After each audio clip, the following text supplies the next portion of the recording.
बिस्मिल्लाहिर्रहमानिर्रहीम। अस्सलाम वालेकुम व्यूअर्स, मैं हूं नूर, आपके अपने चैनल चटखाना फ्यूजन्स बाय नूर से। आज मैं पालक की बहुत ही ज़बरदस्त और न्यू रेसिपी लेकर आई हूं, जिसको आज हम ना तो किसी दाल के साथ बना रहे हैं, ना किसी और सब्जी के साथ और ना ही गोश्त के साथ। बहुत ही बेहतरीन और बहुत ही टेस्टी ऐसी बनती है। गारंटी है कि आप उंगलियां चाटते रह जाएंगे। चाहे इसे घर की चपाती के साथ खाएं, तंदूरी नान के साथ खाएं या फिर चावलों के साथ खाएं, हर चीज़ के साथ ये बेहतरीन लगती है। रेसिपी को इतना ही लजीज और इतना ही परफेक्ट बनाने के लिए रेसिपी के हर स्टेप को देखिएगा, स्किप मत कीजिएगा, रेसिपी को एंड तक फॉलो कीजिएगा और अगर रेसिपी पसंद आए तो लाइक और शेयर भी लाजमी कीजिएगा। तो चलिए फिर हम रेसिपी को स्टार्ट कर लेते हैं। रेसिपी बनाने के लिए मैंने यहाँ पे पालक ले ली थी। पालक मैंने आधा किलो ली थी। डंठल वगैरह हटाने के बाद उसको साफ करने के बाद तकरीबन 3 से 4 मुट्ठी के करीब ये पालक बची है। इसको अच्छी तरह से वॉश करने के बाद स्ट्रेन कर लिया है। वॉश मैंने तरीका आपको बता दिया है, 2 से 3 मरतबा पालक को हमेशा वॉश करना चाहिए। अब हम आ जाते हैं इसके नेक्स्ट प्रोसेस की तरफ। एक फ्राइंग पैन में तकरीबन 1 टेबलस्पून के करीब मैं मूंगफलियों को रोस्ट करूंगी। ये मूंगफलियां पहले से ही रोस्टेड हैं, बस इनको मैं हल्का सा इस तरह से भूनूंगी। ज़्यादा भूनने की जरूरत नहीं है। अगर आप बगैर भुनी हुई कच्ची मूंगफलियां लेते हैं तो आप उसको हल्का सा ब्राउन कर लीजिएगा। बस इसको 1 से 1.5 मिनट के लिए मैं इस तरह से बिल्कुल लो फ्लेम पर भूनूंगी। 1 से 1.5 मिनट मैंने मूंगफलियों को रोस्ट कर लिया है। अब मैं यहाँ पे शामिल कर दूंगी 2 टेबलस्पून के करीब बेसन।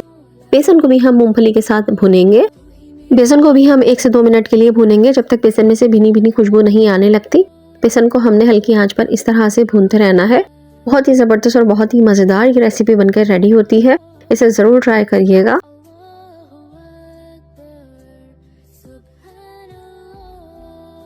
डेढ़ से 2 मिनट हो गए बेसन को भूनते हुए भी। अब मैं इसमें शामिल कर दूंगी 1 टेबलस्पून के करीब सफ़ेद तिल।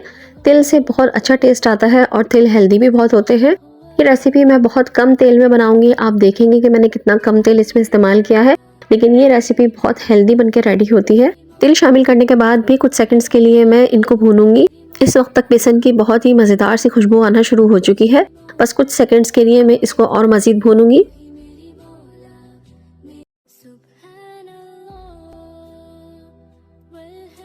बेसन का थोड़ा सा कलर भी चेंज हो गया है और खुशबू भी बहुत अच्छी सी आने लगी है। बस अब फ्लेम को ऑफ करने के बाद मैं इसको एक बाउल में निकाल लूँगी ताकि इसका टेम्परेचर डाउन हो जाए। ठंडा हो जाएगा तो हम इसको ग्राइंड कर लेंगे। इनका बारीक एक पाउडर बना लेंगे।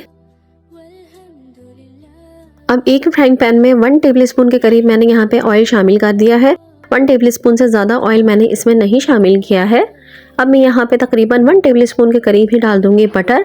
बटर आपके ऊपर डिपेंड करता है, अगर आप डालना चाहें तो डालें, वरना आप इसे स्किप भी कर सकते हैं।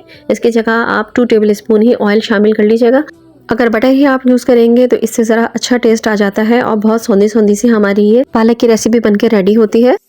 अब इसमें 2 जवे लहसुन के और 2 हरी मिर्चों को मैं काट के इस तरह से डाल दूंगी। बस हरी मिर्च लहसुन को भी हम उस वक्त तक इसमें फ्राई करेंगे जब तक अच्छी भीनी भीनी सी खुशबू नहीं आने लगती और हरी मिर्चें थोड़ी सी जो है वो सॉफ्ट नहीं हो जाती। सर्दियों में तो हर तरह के साग आ रहे होते हैं और दिल चाहता है कि हर तरह के साग को मुख्तलिफ तरीक़ों से ही बना के ट्राई किया जाए और खिलाया जाए, क्योंकि ये वो मौसम होता है जिसमें साग खाने का अपना ही अलग मज़ा होता है। पालक की और भी बहुत सारी रेसिपीज़ मैंने अपने चैनल पर अपलोड की हुई हैं, वो भी आप जाकर मेरे चैनल पर देख सकते हैं। पालक की ये बिल्कुल न्यू रेसिपी है, आप लोगों को ज़रूर पसंद आएगी। हरी मिर्च और लहसुन जब हल्का हल्का सा फ्राई हो जाएगा तो जो पालक हमने काट के रखी थी वो मैं इसमें शामिल कर दूंगी। पालक ऐड करने के बाद हमें इसमें पानी बिल्कुल भी नहीं शामिल करना है, बस इसको हल्का सा बस थोड़ा सा हल्के हाथ से मिक्स कर लेंगे और इसको कवर करने के बाद हम इसको बिल्कुल धीमी आंच पर ढक के रख देंगे ताकि पालक अपने ही पानी में पकती रहे। एक्स्ट्रा पानी बिल्कुल भी डालने की इसमें ज़रूरत नहीं है। ये देखिए 2 से 3 मिनट में ही पालक जो है वो हमारी श्रिंक हो चुकी है, इसका पानी निकल चुका है और ये इस तरह से देखिए इस कंडीशन में आ चुकी है। पालक जितनी भी आप डालें वो सुकड़ के इतनी सी हो जाती है। ये देखिए आधा किलो पालक कितनी सी हो गई है। अगर आप ज़्यादा मिकदार में बनाना चाहते हैं तो आप 1 किलो पालक का भी बना सकते हैं। बस आप मेजरमेंट्स डबल कर लीजिएगा। मिर्च मसाले अपने हिसाब से इसमें शामिल कर लीजिएगा। अब यहाँ पे एक कढ़ाई में तकरीबन 4 टेबलस्पून के करीब ऑयल शामिल कर लूँगी। ऑयल आप कोई सा भी ले सकते हैं, आप चाहें तो आप इसको घी में भी बना सकते हैं, लेकिन मैं यहाँ पे ऑयल यूज़ कर रही हूँ। 4 टेबलस्पून ऑयल शामिल करने के बाद मैं यहाँ पे डाल दूँगी तकरीबन 1 टेबलस्पून के करीब लहसुन और अदरक। और ये दोनों चीज़ें जो है वो थोड़ी थोड़ी मैंने ले ली थी कि 1 टेबलस्पून के बराबर हो जाए और मैं इनको अब ऑयल में शामिल कर दूंगी। अदरक लहसुन शामिल करने के बाद इसको मैं तेल में फ्राई कर लूँगी। आधा इंच अदरक का टुकड़ा ले लीजिएगा और 3 जवे लहसुन के ले लीजिएगा। उनको चॉप करेंगे तो अब 1 टेबलस्पून बन जाएगा ये। अब इसको देखें अच्छे से फ्राई कर लिया है और ये फ्राई हो रहा है बहुत अच्छी सी, इसमें से भीनी भीनी से खुशबू आना शुरू हो चुकी है। अब मैं यहाँ पे शामिल कर दूंगी एक दरमियाने साइज़ की प्याज को चॉप करने के बाद, प्याज ऐड करने के बाद भी हम प्याज को हल्का सा फ्राई करेंगे। बस प्याज हमारी ट्रांसलूसेंट हो जाए। प्याज को हमें कोई कलर नहीं देना है, ना ही इसको पिंक करना है, ना ही हमें इसको ब्राउन करना है। ये देखिए प्याज जैसे ही ट्रांसलूसेंट होगी यानी कि सौते होगी, मैं इसमें शामिल कर दूंगी 1 टीस्पून के करीब साबुत सफ़ेद ज़ीरा और यहाँ पे 2 टीस्पून के करीब मैं शामिल कर दूंगी कुटा हुआ धनिया। 2 टीस्पून ले लें या फिर 1 टेबलस्पून भर के ले लीजिए। कुटा हुआ धनिया मैं इसमें ऐड कर दूंगी। धनिया और ज़ीरे को भी हम अच्छी तरह से तेल में फ्राई करेंगे। इतनी ज़बरदस्त इसकी खुशबू और अरोमा इस डिश में आता है कि आप जब खाएंगे ना तो उंगलियां वाकई चाटते रह जाएंगे। इतनी ज़बरदस्त, इतनी टेस्टफुल सी ये डिश बन के तैयार होती है। अब यहाँ पे मैं डाल दूंगी तकरीबन 4 सूखी हुई मिर्चें। आप चाहे तो आप गोल वाली सूखी मिर्ची भी शामिल कर सकते हैं, साबुत जो लाल मिर्चें होती हैं अब वो इसमें शामिल कर लीजिए। इसको भी मैं हल्का सा फ्राई कर लूँगी इसके साथ। बस देखिए 1 मिनट मैंने इसको फ्राई कर लिया है। अब जो मसाला हमने भून के पीस के रखा था मूंगफली, बेसन और तिल का, वो मैं इसमें शामिल कर दूंगी और उस मसाले को भी तेल के साथ हम इस तरह से भूनेंगे। ये देखिए जैसे ही मसाला मैंने डाला है, मसाला गीला गीला सा हो गया है और इसमें ये अब फ्राई हो रहा है। पहले मैंने ड्राई रोस्ट किया था, अब ये तेल में मैं फ्राई कर रही हूँ। अब इसमें हम थोड़े खुश्क मसाले शामिल करेंगे। 1 टीस्पून के करीब मैं नमक शामिल कर दूंगी। नमक आप अपने हिसाब से शामिल कीजिएगा क्योंकि पालक में भी नमक होता है। और यहाँ पे मैं शामिल कर दूंगी 1 teaspoon red chilli powder, 1/2 teaspoon में यहाँ पे शामिल कर दूंगी हल्दी पाउडर, 1/2 टीस्पून कश्मीरी लाल मिर्च पाउडर। इससे कलर बहुत ही ज़्यादा मज़ेदार और बहुत ही ज़्यादा ब्राइट सा आ जाता है। बस ये बेसिक से चंद मसाले हमने इसमें ऐड किए हैं। अब इन तमाम मसालों को हम तेल के साथ अच्छी तरीके से भून लेंगे।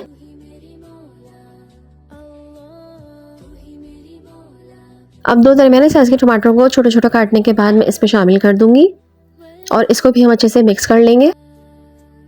फ्रेंड्स अभी आप देख रहे होंगे कि अब तक मैंने पानी का इस्तेमाल इसमें बिल्कुल भी नहीं किया है और टमाटर और दूसरा मसाला डालने के बाद ये काफ़ी खुश्क सा हो गया है। अब यहाँ पे मैं तकरीबन आधे गिलास के करीब इसमें पानी शामिल कर दूंगी। पानी आप इसमें थोड़ा सा नीम गर्म शामिल कीजिएगा ताकि जल्दी से ये मसाला हमारा सेटल हो जाए। पानी शामिल करने के बाद हमें इसको जल्दी जल्दी से मिक्स करना है। जैसे कि आपको पता है कि हमारे मसाले में बेसन मौजूद था, तो बेसन की वजह से ये थोड़ी गाढ़ी गाढ़ी सी ग्रेवी बन जाएगी। इस तरह से आपने देखे हल्के हाथ से इसको मिक्स करना है और इसको कवर करने के बाद हम थोड़ी देर के लिए ढक के रख देंगे कि टमाटर हमारे सौते हो जाए। देखिए 2 मिनट के लिए मैंने इसको ढक के रखा था। तेल भी ऊपर आ चुका है और टमाटर भी हमारे सॉफ्ट हो चुके हैं। बस अब स्पैचुला की मदद से हम टमाटरों को मैश कर लेंगे अच्छी तरीके से ताकि हमारी ग्रेवी में साबुत टमाटर ना आए। बस इस तरह से हम ग्रेवी को पकाते हुए टमाटरों को मैश करते जाएंगे। अच्छा मैं आपको यहाँ पे एक बात बता दूं कि यहाँ पे मैंने आधा गिलास जो पानी शामिल किया था, बीच में पानी बिल्कुल खुश्क हो रहा था, तो मैंने आधा गिलास जो पहले था पूरा 1 गिलास पानी मैं इसमें शामिल कर चुकी हूँ और फिर मैंने ढक के इसको 2 मिनट के लिए पकाया है। तो आप आधे की जगह पूरा 1 गिलास पानी इसमें शामिल करिएगा क्योंकि बेसन हमने इसमें शामिल किया था तो बेसन ने पानी सोख जल्दी कर लिया था। तो आधा गिलास पानी जो है वो टमाटरों को गलाने के लिए मैंने फिर दोबारा से इसमें ऐड किया। ये देखें हमारी ग्रेवी कितनी स्मूथ सी हो गई है। टमाटरों को हमने मैश कर लिया है और कलर भी हमारा कितना प्यारा और कितना खूबसूरत सा आ गया है। टेस्ट में तो ये है ही बहुत शानदार और बहुत ही डिफरेंट इसका टेस्ट होता है। एक मर्तबा ट्राई तो बनता ही है। अगर रेसिपी आप अभी तक देख रहे हैं तो रेसिपी को लाइक कर दीजिए और आगे शेयर भी कर दीजिएगा। अब जो अलग फ्राइंग पैन में हमने पालक तैयार करके रखी थी, पकाई थी, वो तमाम पालक में इसमें शामिल कर दूंगी। बस तमाम पालक इसमें ऐड करने के बाद हम इसको मिक्स कर लेंगे। ये देखिए पालक को हमने बेसन की ग्रेवी में अच्छी तरीके से मिक्स कर लिया है। अब इसकी कंसिस्टेंसी आपके ऊपर डिपेंड करती है। अगर आप चावल के साथ खाना चाहते हैं तो इसमें थोड़ा सा पानी और ऐड कर दीजिए, फिर इसको कवर करने के बाद आप दम पे रख दीजिएगा। मैंने यहाँ पे पानी बिल्कुल भी ऐड नहीं किया है और इसको दम पे रख दिया था तकरीबन 2 से 3 मिनट के लिए ताकि हमारी पालक और हमारी ग्रेवी सब अच्छी तरीके से मर्ज हो जाए और सारे फ्लेवर्स एक यकजान हो जाए। ये देखिए व्यूअर्स माशाल्लाह माशाल्लाह हमारी पालक की नए तरीके की सब्जी बनके बिल्कुल रेडी हो चुकी है। इसे आप पराठे के साथ, चपाती के साथ, तंदूरी नान के साथ या फिर चावलों के साथ एंजॉय कीजिए। बहुत ही ज़्यादा मज़ेदार लगती है, बहुत ही ज़्यादा मज़े की लगती है। अब मैं इसको आपको डिश आउट करके दिखाती हूँ।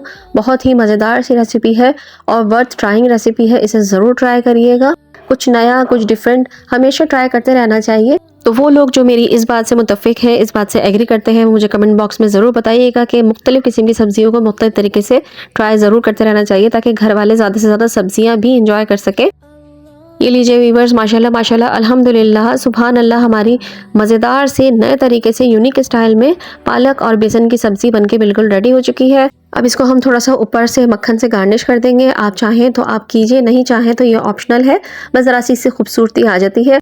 अगर किसी मेहमान के सामने सर्व कर रहे हैं तो ज़रा अच्छे तरीके से प्रेजेंट किया जाए तो ज़्यादा अच्छा असर पड़ता है, ज़्यादा अच्छा इंप्रेशन पड़ता है। सो व्यूअर्स, उम्मीद करती हूँ कि मेरी आज की रेसिपी आपको बहुत अच्छी लगी होगी, यूनिक लगी होगी और न्यू लगी होगी। अगर लगी है तो मुझे कमेंट बॉक्स में ज़रूर बताइएगा और एप्रिसिएशन के लिए एक मरतबा लाइक का बटन ज़रूर दबा दीजिएगा।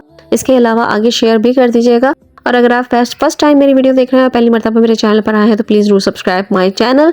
तो इंशाल्लाह ताला आऊँगी हमेशा की तरह अच्छी, यूनिक, ईजी, सिंपल सी रेसिपीज़ लेकर। जब तक के लिए नूर को अपनी दुआ में ज़रूर याद रखिएगा। अल्लाह ताला आप सबके रिज़्क़ में बरकत अता फरमाए, हम सबको नेक रास्ते पे चलने की और नेकियां करने की तौफीक अता फरमाए। आमीन सुम्मा आमीन। तो चलिए, मैं नूर को इजाज़त दीजिए। अल्लाह हाफ़िज़, अल्लाह निगहबान।